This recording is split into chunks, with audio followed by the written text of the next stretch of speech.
नमस्कार दोस्तों, स्वागत है आपका अपने YouTube channel Omveer yoga and fitness में। दोस्तों, मैं हूं आचार्य ओमवीर वत्स। कैसे हैं आप सब लोग? इस वीडियो में हम क्या सीखने वाले हैं वो तो आपने देख ही लिया होगा। सही पकड़े हैं, भस्त्रिका प्राणायाम। भस्त्रिका प्राणायाम से रिलेटेड जितने भी सवाल आपके जहन में हैं, आपके दिमाग में हैं, उन सभी सवालों के जवाब आपको इस वीडियो में मिलने वाले हैं। तो वीडियो को लास्ट तक ज़रूर देखिए। भस्त्रिका प्राणायाम कैसे किया जाता है, क्या सावधानियां हमें रखनी चाहिए, किन्हें भस्त्रिका प्राणायाम करना चाहिए, किन्हें नहीं करना चाहिए, किस बीमारी में करना चाहिए, किस बीमारी से ग्रसित व्यक्ति को या पेशेंट को ये प्राणायाम नहीं करना चाहिए। सारे सवालों के जवाब आपको इस वीडियो में मिलेंगे, तो वीडियो को लास्ट तक ज़रूर देखिए। चलिए शुरू करते हैं। भस्त्रिका प्राणायाम, योगिक ब्रेथ ऑफ फायर। भस्त्रिका प्राणायाम का नाम भस्त्रिका प्राणायाम ही क्यों पड़ा? अगर आप कभी लोहार की दुकान पर गए होंगे तो लोहार क्या करता है? लोहार लोहे को पिघलाकर उसका आकार बदल देता है। खैर, ये तो फिल्म का डायलॉग था। कहने का मतलब ये है कि लोहार क्या करता है, लोहार उस लोहे को मेल्ट कर कर उसकी शेप को चेंज कर देता है। लोहे को मेल्ट करने के लिए उसे आग की ज़रूरत पड़ती है और आग जलाने के लिए उसे एयर की ज़रूरत पड़ती है। उसकी भट्ठी में एयर कंटिन्यूस आती रहे, उसके लिए वो एक यंत्र का इस्तेमाल करता है जिसे धोखनी कहा जाता है। उसको ऐसे प्रेस करते हैं, इधर से प्रेस करता रहता है तो आग जो उसकी जो भट्टी होती है वहाँ पर एयर जाती रहती है और आग जलती रहती है। तो वो जो यंत्र होता है जिसे धोखनी कहते हैं, उसको क्षेत्रीय भाषा में, वहाँ की लोकल लैंग्वेज में उसे भस्त्रक कहा जाता था। तो उस भस्त्रक के नाम पर ही इस प्राणायाम का नाम भस्त्रिका पड़ गया। भस्त्रिक क्योंकि क्यों पड़ गया? क्योंकि हम अपने लंग्स को भस्त्रक के जैसे यूज करते हैं। इधर से इनहेल करके पूरी एयर को अंदर भर लेते हैं और पूरा निकालते हैं। तो इस तरह से, इसीलिए इसका नाम, उस भस्त्रक के नाम पर इस प्राणायाम का नाम भस्त्रिका पड़ गया। अब भस्त्रिका प्राणायाम के अगर आप फायदे सुन लोगे ना, बहुत अनगिनत फायदे हैं। जो मैं इस वीडियो में बताऊंगा वो तो सिर्फ 10% होंगे। अगर आपको लंग्स से रिलेटेड कोई भी बीमारी है, सीओपीडी से ग्रसित आप, क्रोनिक ऑब्स्ट्रक्टिव पल्मोनरी डिजीज, या फिर आप ब्रोंकाइटिस के शिकार हैं, या फिर आप ब्रेथलेसनेस होती है, आपको सांस फूलता है, आपका कहीं धूल मिट्टी में जाने से आपको सांस लेने में प्रॉब्लम होती है, आपको अस्थमेटिक एलर्जी है, या फिर आपको अस्थमा है, लंग्स से रिलेटेड कितनी भी जो भी बीमारी है, अगर वो आपको है तो आप भस्त्रिका प्राणायाम करोगे तो बहुत बीमारी आपकी देखते देखते ख़त्म हो जाएगी। अगर आपको डिप्रेशन है, एंजाइटी है, आपका मूड फ्लक्चुएट होता है, आपको स्ट्रेस है, आपको नींद ठीक से नहीं आती है, तो भस्त्रिका प्राणायाम आपके लिए बहुत ज़रूरी है। भस्त्रिका प्राणायाम से होता क्या है कि आपके ब्रेन में ब्लड और ऑक्सीजन का लेवल बढ़ जाता है, जिससे कि depression, anxiety, mood fluctuation, stress, ये चीज़ें धीरे धीरे ख़त्म होने लगती हैं और आप पूरा दिन एनर्जेटिक फील करते हो। हमारे लंग्स को क्लीन करने में भस्त्रिका प्राणायाम बहुत हेल्प करता है। अगर इसे लंग्स क्लींसिंग प्रोसेस कहा जाए तो भी गलत नहीं होगा। अगर आपको थोड़ा सा भागते ही सांस फूलने लगती है, या फिर आपको सीढ़ियाँ चढ़ने से सांस फूलने लगती है, थोड़ा सा वजन उठाने से सांस फूलने लगता है, तो भस्त्रिका प्राणायाम आपके लिए बहुत ज़रूरी है। भस्त्रिका प्राणायाम से हमारे लंग्स की कैपेसिटी बढ़ती है, हमारे फेफड़ों की जो क्षमता है उसको बढ़ाता है भस्त्रिका प्राणायाम। आपकी स्किन में अगर डलनेस है, आपकी स्किन में एक्ने की प्रॉब्लम है, आपको रैशेस हैं, तो भी आपको भस्त्रिका प्राणायाम बहुत हेल्प करेगा। भस्त्रिका प्राणायाम से आपकी स्किन में ग्लो आता है, हेयर फॉल्स को रोकता है, हेयर के जो रूट होती है वहाँ तक ब्लड के सर्कुलेशन को बढ़ाता है, जिससे कि आपका हेयर फॉल भी कम हो जाता है भस्त्रिका प्राणायाम से। हमारी लीवर हेल्थ के लिए बहुत अच्छा है। हमारे जितने डाइजेस्टिव जूसेस होते हैं उसके सिक्रेशन को बढ़ा देता है, हमारे मेटाबॉलिज्म को इम्प्रूव करता है। मेटाबॉलिज्म इम्प्रूव होगा तो हमारा डाइजेशन अच्छा होता है, डाइजेशन अच्छा होगा तो हमें कॉन्स्टिपेशन नहीं होगा, कॉन्स्टिपेशन नहीं होगा तो हमारी बॉडी पर जो एक्स्ट्रा फैट डिपॉजिट है, वो डिपॉजिट होता है, वो डिपॉजिट नहीं होगा तो हमारी बॉडी में फैट लॉस होना स्टार्ट हो जाएगा, हमारे वेट लॉस में हमें हेल्प करेगा। तो भस्त्रिका प्राणायाम के बहुत सारे फ़ायदे हैं। सेक्सुअल डिसऑर्डर्स, जितनी भी सेक्सुअल रिलेटेड प्रॉब्लम्स होती हैं, मेल फीमेल दोनों को बहुत हेल्प करता है। हमारे जेनेटल ऑर्गन्स तक ब्लड को, ऑक्सीजन को पहुंचाता है, जिससे कि उनकी जो वर्किंग कैपेसिटी है वो इन्हेंस होती है। और गले की जितनी प्रॉब्लम होती है, थायराइड की प्रॉब्लम हुई, उसमें बहुत हेल्प करता है भस्त्रिका प्राणायाम। साइनस की प्रॉब्लम, जिनको साइनस की प्रॉब्लम है उसके लिए तो ये रामबाण है। 2 महीने आप भस्त्रिका प्राणायाम कीजिए, मैं गारंटी देता हूँ आपको साइनस नहीं रह सकता। चलिए अब देख लेते हैं कि भस्त्रिका प्राणायाम किया कैसे जाता है। भस्त्रिका प्राणायाम करने के लिए हम इसको 3 कैटेगरी में डिवाइड कर लेते हैं, स्लो, मीडियम और फास्ट। स्लो उन लोगों के लिए जो पेशेंट हैं या जो पहली बार प्राणायाम कर रहे हैं, जिनको बिल्कुल भी अभ्यास, बिल्कुल भी प्रैक्टिस नहीं है प्राणायाम की, वो स्लो स्पीड में करेंगे। उसके बाद जब थोड़ा सा अभ्यास हो जाएगा, थोड़ी प्रैक्टिस हो जाएगी, उसके बाद आप मीडियम स्पीड से कर सकते हैं और उसके बाद फिर एडवांस स्पीड से। करना कैसे है, किसी भी एक कंफर्टेबल पोस्टर में बैठ जाइए आप। कोई भी आसन हो सकता है, सिद्धासन, पद्मासन, अर्ध पद्मासन, वज्रासन, किसी भी आसन में आप बैठ सकते हैं। हाथों को स्टार्टिंग में आप किसी भी मुद्रा में रखिए, ज्ञान मुद्रा में, मैंने प्रणव मुद्रा में रखा हुआ है।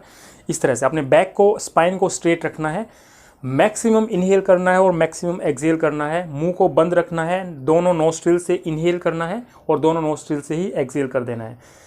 एक चीज़ का ध्यान रखें कि आप जो ऑक्सीजन, जो एयर इनहेल कर रहे हो, वो आपकी चेस्ट में स्टोर होनी चाहिए, आपके लंग्स में स्टोर होनी चाहिए, आपके स्टमक में नहीं आनी चाहिए। ठीक है, यहाँ से इनहेल, ये स्लो स्पीड में कर रहा हूँ मैं।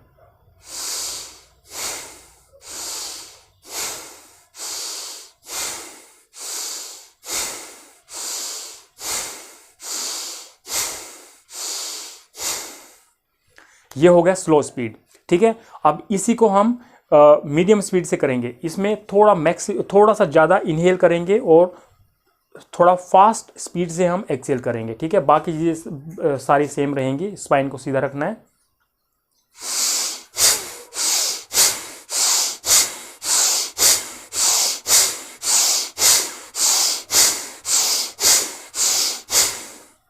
ये हो गया मीडियम स्पीड।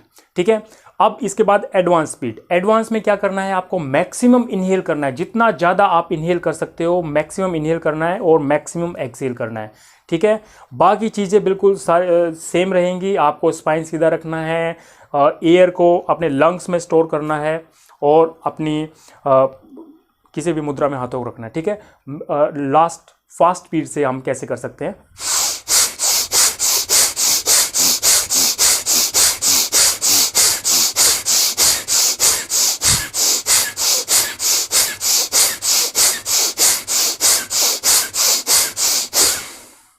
ये था फास्ट।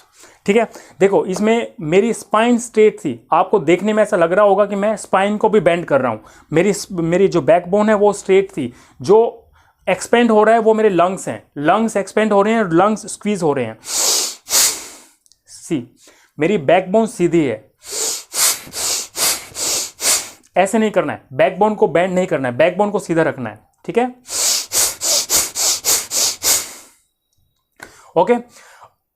अभी जो जितने भी हमारे योगिक ग्रंथ हैं, पुराने जितने भी ग्रंथ हैं, उनमें भस्त्रिका प्राणायाम करने का यही तरीका बताया है। लेकिन आज मॉडर्न टाइम में हमने इन प्राणायाम को थोड़ा सा मॉडर्नाइज कर दिया है। उसमें हम क्या और कैसे कर सकते हैं, हाथों का भी यूज़ करते हैं कई बार।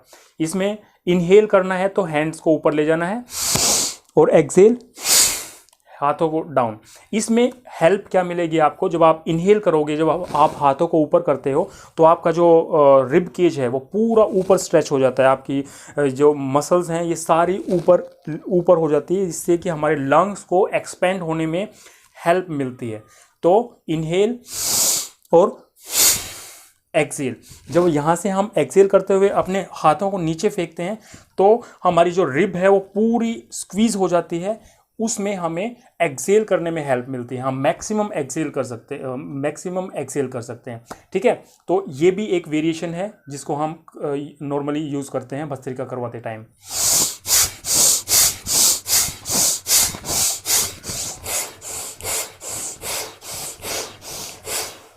इस तरह से जब हम एडवांस लेवल में पहुंच जाते हैं तो हम और एक्सपेरिमेंट कर सकते हैं भस्त्रिका में। जैसे कि एक चीज हो गई मैक्सिमम इनहेल मैक्सिमम एक्सहेल, ये एक चीज हो गई। दूसरा हम क्या एक्सपेरिमेंट कर सकते हैं, हम एक्सपेरिमेंट ये कर सकते हैं कि हमें अभी मैक्सिमम इनहेल एक्सहेल पर ध्यान ना देकर स्पीड पे ध्यान देना है। ज़्यादा कंप्लीट इनहेल एक्सहेल ना हुआ तो भी कोई बात नहीं, लेकिन स्पीड फास्ट होनी चाहिए। कैसे करना है,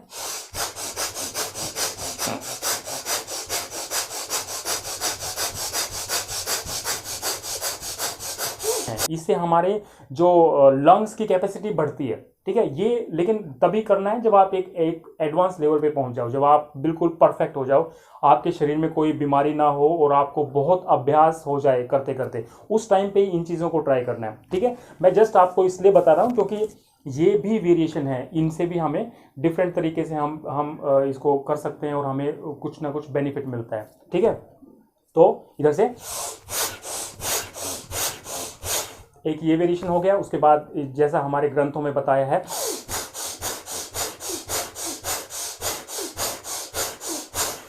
ये उसके अलावा हम और क्या कर सकते हैं, स्पीड पे इस तरह से हम कर सकते हैं। तो ये कुछ चीज़ें हैं, ये कुछ वेरिएशन है जिनको हम प्राणायाम में यूज़ कर सकते हैं। दोस्तों अब बात कर लेते हैं कि भस्त्रिका प्राणायाम किस कंडीशन में नहीं करना चाहिए।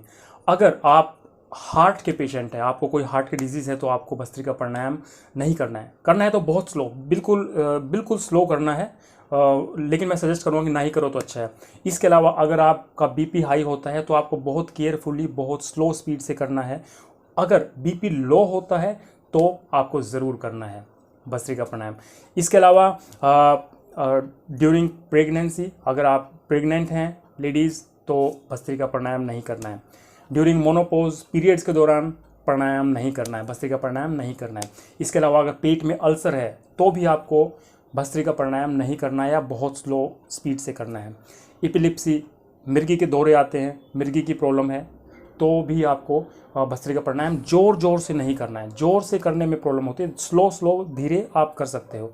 इसके अलावा हर्निया है, ट्यूमर है, तो भी भस्त्रिका प्राणायाम नहीं करना है। दोस्तों ये कुछ बातें थी भस्त्रिका प्राणायाम के बारे में जो मैं आप लोगों के साथ शेयर करना चाहता था। दोस्तों मैं YouTube पर नया हूँ, मुझे आप लोगों की सपोर्ट की ज़रूरत है। प्लीज़ मुझे सपोर्ट कीजिए।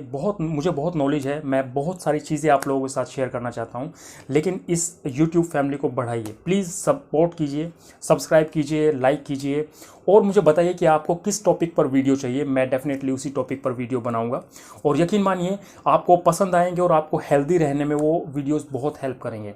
ठीक है, तो ये था आज के लिए भस्त्रिका प्राणायाम। जय हिंद, जय भारत।